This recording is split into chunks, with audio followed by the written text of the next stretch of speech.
এই মুহূর্তে একটি গুরুত্বপূর্ণ খবর আপনাদেরকে জানাবো। তৃণমূল নেতা খুনের ঘটনায় ফাঁসির সাজা দিল আরামবাগ আদালত। 2011 সালে ঘটে এই খুনের ঘটনা। তৃণমূল নেতা খুনের ঘটনাতে ফাঁসির সাজা দিল আরামবাগ আদালত। 2011 সালের 9 ডিসেম্বরের ঘটনা। গোঘাটে গুলি করে খুন করা হয় তৃণমূল নেতাকে। ঘটনায় দোষী সাব্যস্ত হয় 19 জন। মূল অভিযুক্তকে ফাঁসির সাজা, বাকি 18 জনের যাবজ্জীবন কারাবাস। তৃণমূল নেতা খুনে ফাঁসির সাজা দিল আরামবাগ আদালত। 2011 সালের 9 ডিসেম্বরের ঘটনা। আরো বিস্তারিত জানবো আমাদের সঙ্গে অনলাইনে আমাদের প্রতিনিধি তাপস লাহা। তাপস, আরামবাগ আদালতের কি পর্যবেক্ষণ আর কি নির্দেশ? দেখো, মূলত যেটা অভিযোগ 2011 সালের ডিসেম্বর মাসে এই স্কুলের অভিভাবক নির্বাচন চলছিল, ঠিক সেই সময় তৃণমূল নেতা নঈমুদ্দিনকে গুলি চালানোর অভিযোগ এবং সেই ঘটনার প্রক্রিয়া এতদিন চলছিল। গতকালই এই ঘটনায় 19 জনকে দোষী সাব্যস্ত করে এবং তার মধ্যে থেকে আজকে একজন, অর্থাৎ মূল যে অভিযুক্ত তাকে ফাঁসির সাজা শোনায় এবং বাকি 18 জনের যাবজ্জীবন সাজার নির্দেশ নিচ্ছে আরামবাগ আদালত।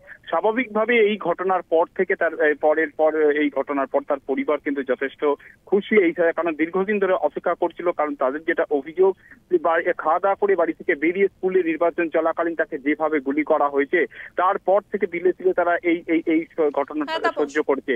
স্বাভাবিকভাবে আজকে রায় তারা যথেষ্ট খুশি।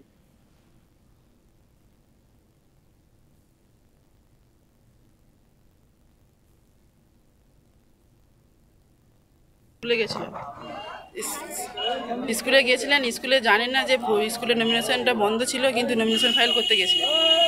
তারপরে কিছুক্ষণের মধ্যে আমি শুনতে পাই যে আমার স্বামীকে গুলি করে হত্যা করেছে। আমি ছুটে গেছিলাম, কিন্তু আমি যে দেখতে পাই না। তখন পুলিশ আধ ঘন্টা 1 ঘন্টা পর যখন গেছি তখন আমি চলে এসছে। আমাকে কাজল ফোন করেছে যে এখানে আসো, এখানে নাইমকে গুলি করা হয়েছে। আমি যখন গেছি তখন থাকে না, আমার স্বামীকে নিয়ে চলে আসা হয়েছে পুলিশ গাড়িতে।